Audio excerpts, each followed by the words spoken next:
So the part of Rav Kook's introduction, it's not even a full sentence, I think. Rak Anshei Kodesh Ruim Lod Sari Kodesh. Only holy people are fit to be holy princes.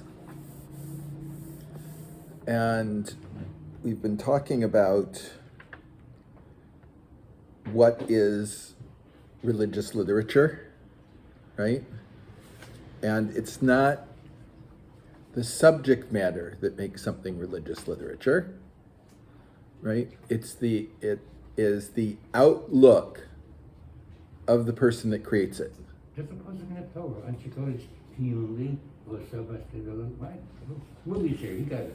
You know, right? Ancient Kodesh, that's where it's coming from. Yeah. What does it mean over there?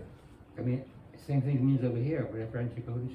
Yeah. That's defining what it is, but whoever they are. No, but Rav Kook, this is Rav Kook's introduction to Shir HaShirim, and he's talking about, well, I can't go through everything we've done, but the artistic creation can be holy or it can be destructive, all right? And so we've come to the point of, we're discussing who is it and what is the nature of the people that create religious art, religious literature, right? The subject matter doesn't have to be inherently religious in nature. It doesn't have to be a Torah, Tanakh, whatever. The fact that the person is reflecting part of the human condition through the outlook of the Torah is what is our principal most concern here. So at the beginning, in Pirkei Avos, Rabbi Yehusha ben Pharchia says, "Havei danis kol adam lekaf, that when you're looking at people, you have to look at them, right, in kaf. You have to judge them meritoriously. It is much more in human nature to look at someone and say, they've done this wrong, I see them doing, well, that's not the right way to do it. They should be doing it this way, and so on and so forth, right? What Rabbi Yehusha ben Pharchia is saying is that we have to look at someone and see what are the good aspects of what he's doing, not what's negative about it. We have to see that there's a reason for it. Rav Charlap. It's a puzzle thing. What? Kizek, at the end of Shir HaShirim, Kizek, where's at the end of what? When we give us Kizek kol adam, Kizek with a heavy idea. Yeah, that's Right, Kizek. Koheles. Good, okay. So they didn't say what, you know, it doesn't say kol adam, kol adam. Nishir Eina, you know who it is. So, you know, so the implication might be that you'd have to be done called Adam Chafslus. Don't be an idiot, he's an idiot, and he's not gay. But this is already about a kafra. He's a Adam, I mean, there is such an idea like that, right? I'm not making sense. I'm not telling something new. No, but not going in that direction. So Rav Charlap was, most people don't know who he was anymore. It's true. Rav Charlap.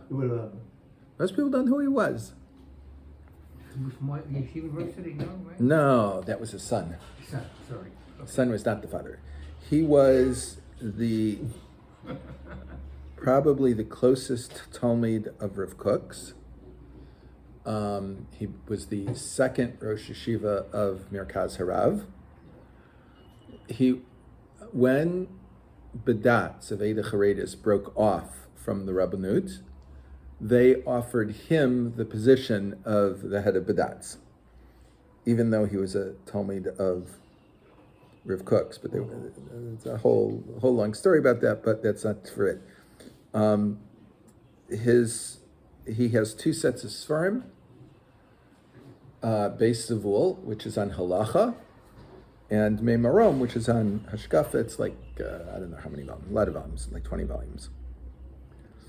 So he writes in the second chelek, Hine kol regesh-rע, behold every bad feeling, bzulato or chashad בחברו, a bad feeling about someone else or a suspicion of his companion, אינו מצטייר באדם. It's not the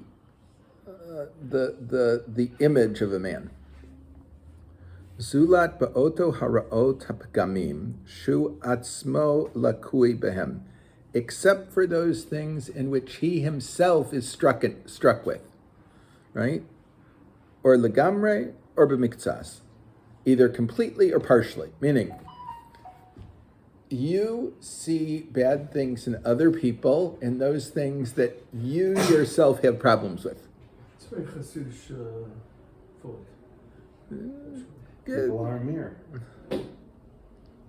Yes. That's called posel. It's the same. I mean, Yeah, it's not- we're gonna. it's the That's same. right. That's right. Right, so that's the title of the heading. Yeah. I You mean, know, it's- how Posel, it's nothing. I mean, so far nothing new. I mean, you just, Hashkafas, yeah, but people don't think about it. okay. Hash- Sorry. No. Rav Charlap used to begin every shir and hashkafa in the yeshiva with tzarich ladat. You have to know. But we'll ask them why. He said, people understand that they have to know halacha. People have this idea that they don't really have to study hashkafa. They don't really have to study philosophy and so on. So he started every shir. You have to know. Hashkafas adam bzultו hu kami shemashkif derech beit-עיניים. The way a person looks at someone else is the same way as he looks through bati-עניים, by the way, is the classic word for the modern Hebrew word mishkafayim, glasses. All right? It's not used so much anymore. In fact, I don't think I've ever heard Actually, anyone use it in conversation. When my brother went to America, so there was a euphemism for a person who wears glasses. They call him a mishkafofin. Shirei ba'olam hakol b'tmunat gaven bati-עניים shelo. He looks at the entire world through his own glasses, right? This is a very famous thing, but it's often true that I know this certainly as a dayan, that when people are coming to you, you have to be able to get in their shoes. There's this Hasidish thing. The Rebbe stopped seeing someone. It's told about several different Rebbes. He stopped seeing someone suddenly. The next day, he's got me. Yes, you know why? He said this person came to me with a problem, and I couldn't relate to it. I can't give them a bracha if I can't relate to what's going on. I can't. You have to stop to be able to get there. One has to develop the ability to see something from someone else's viewpoint. Lizos, to this. This is true without glasses. What? Without glasses, each person sees. No, but Rav Charlap isn't saying someone needs glasses. He's saying through their own glasses. That's their own outlook, right? Everyone looks at things from their own way. Lizos, for this. Ach zu shleimus adam. This is the completeness of man. Shitakein atzmo lishlo mi'oto kol hamigraos v'haraos. That he should fix himself to remove all of the, let's say, bad outlooks, right? Sha'az mimela lo yirei b'zulaso shumra. No? Yeah, whatever is Bad deficiencies. bad outlooks, bad everything. And then sha'az mimale lo yirei b'zulaso shumra. Then he won't be able to see anything bad in his companion. Chov v'chashad, negative or suspicious, right? It's impossible. He can't do it. Zohi mitzvahs shilamduhu chazal. This is the mitzvah that our rabbis taught us, Ladunas kol adam lekav zechus, to judge every man to merit.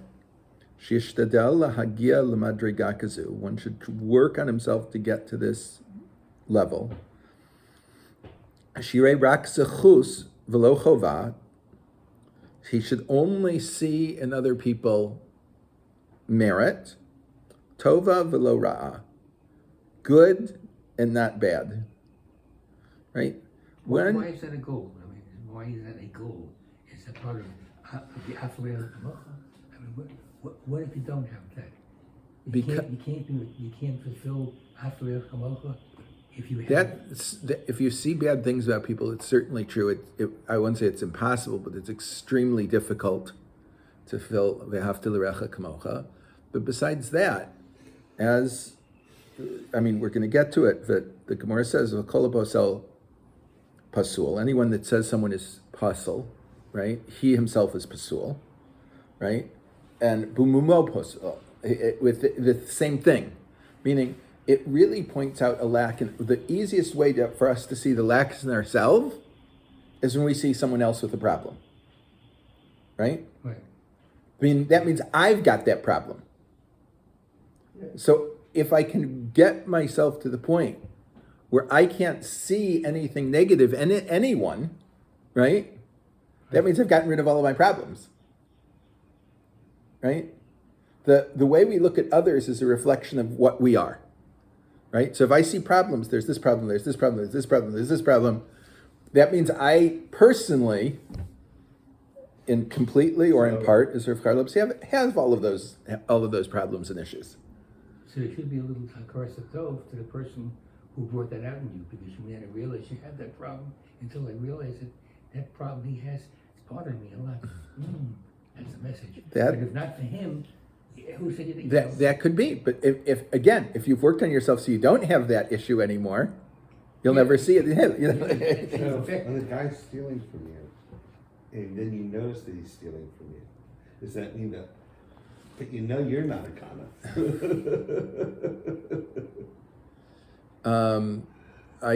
We're not talking about criminal acts here, first of all. But there is a madrega. The story is told by several people about several gedolim in different ways. That I don't remember which of the Talmidim of the Vilna Gaon. The story is, I said, it's told in different ways. About one of the Talmidim of the Vilna Gaon, he was a Rav of a place, and as he's giving Shir, someone breaks in. They used to have little sheds outside to keep wood in so that it would dry out, so they could use it for their stoves, or heating their houses in the winter, because if you're in Vilna or in that environment, it gets pretty cold. Yes. We don't have that type of cold in this country, even at the top of the Hermon. And he sees someone taking wood, stealing wood, and he goes, "Hefker, Hefker," because he doesn't want someone to be transgress the prohibition of theft. That story is told by the HaShirim also, where somebody stole something. He's saying after. Many gedolim. This is Somebody came up with that chap, and it's a good chap, because I forgive you. many gedolim. In one way or another, this story is told.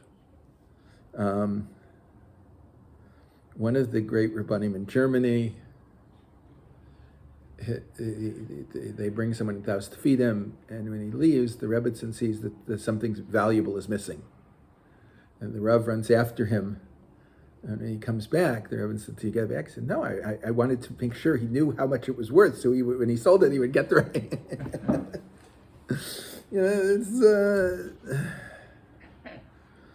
There is a level of this that is past what normal people can reach.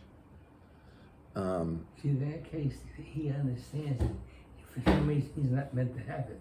It's a comfort that this guy's taking from him. But what does he get out of it? There's something, there has to be a benefit. The benefit is that the Chalapachas, he should get the full benefit. I'm getting the benefit because it's a Magia Lisi, whatever I'm losing, because for some reason she might have decided I shouldn't have that thing.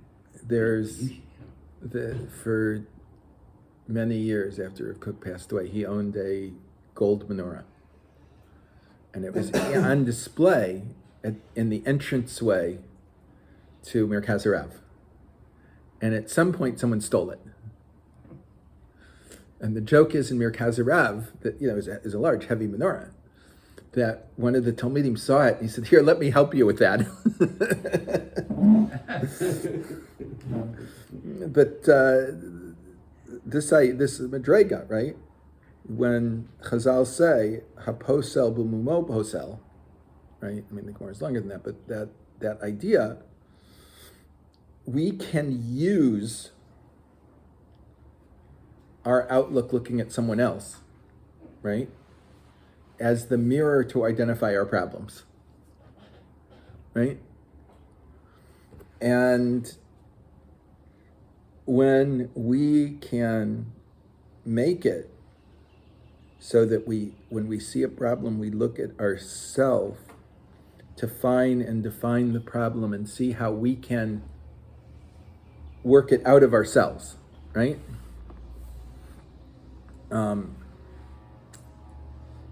It can cause problems. People don't necessarily have the same value systems, right?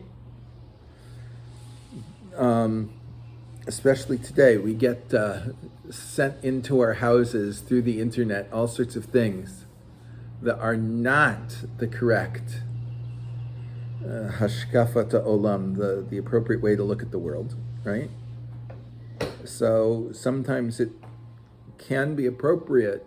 We have to say this entire idea is prohibited, right? When Rabbi Weil was the rabbi of Beth Jacob in the Beverly Hills, he had someone, friend of mine, host a series where they watched all the Godfather movies over, one night a week for several weeks. They watched all the Godfather movies.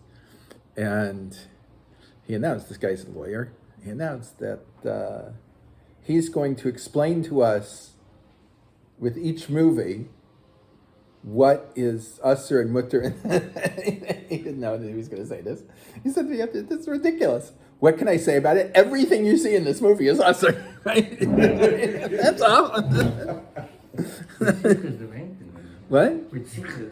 Yeah. I mean,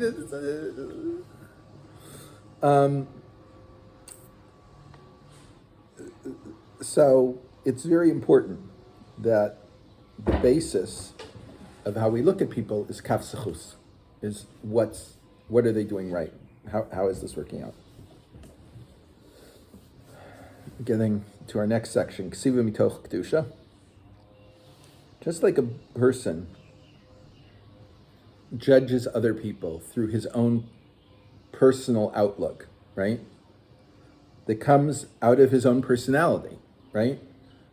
My personality determines how I look at other people, how I judge them, how I think about what they do.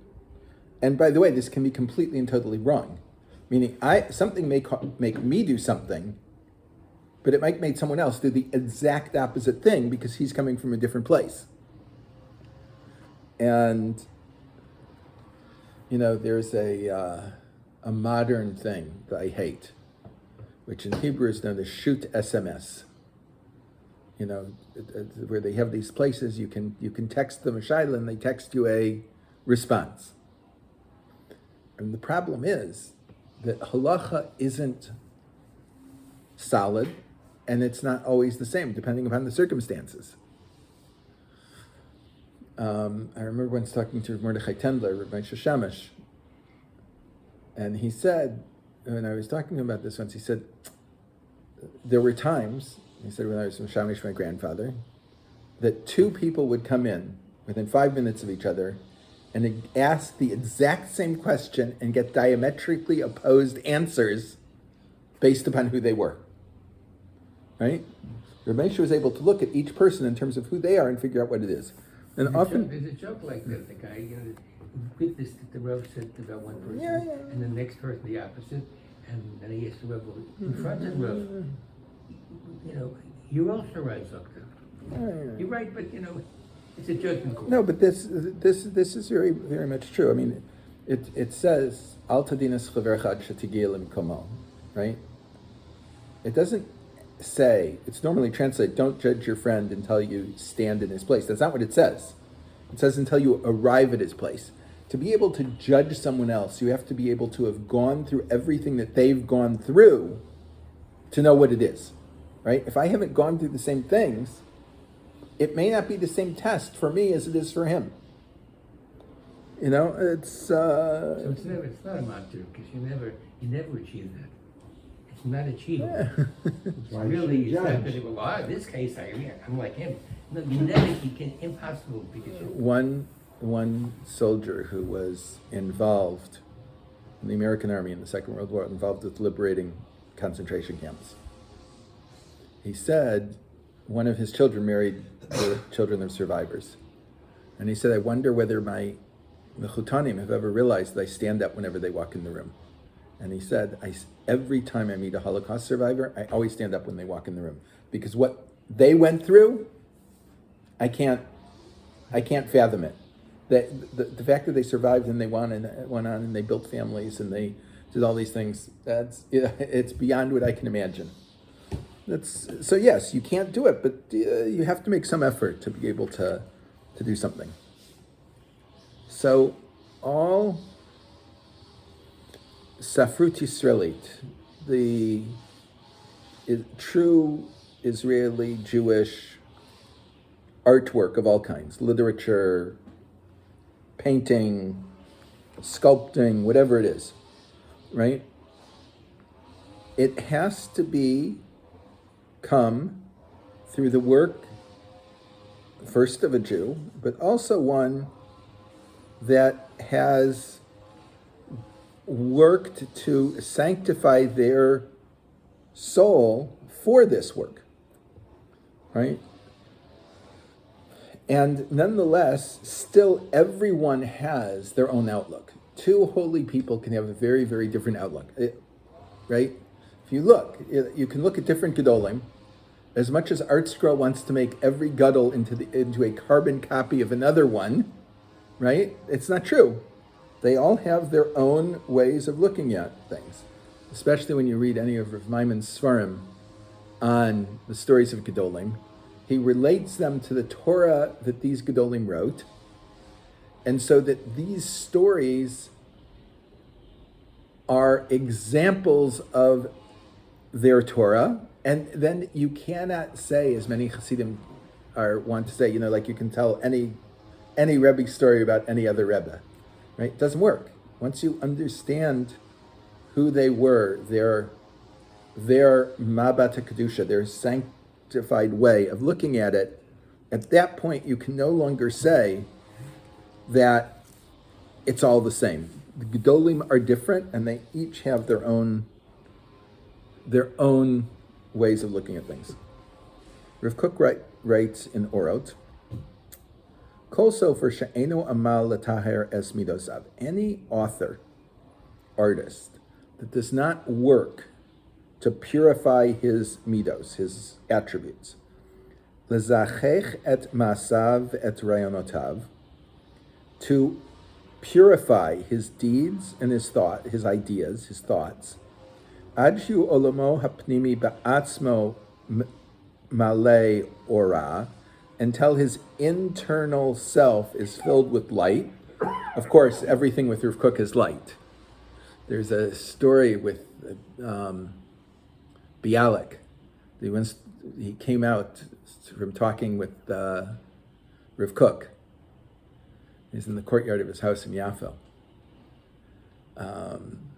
And he says to one of the Talmidim of Rav Kook, he says, Rav Kook talks about light, and light.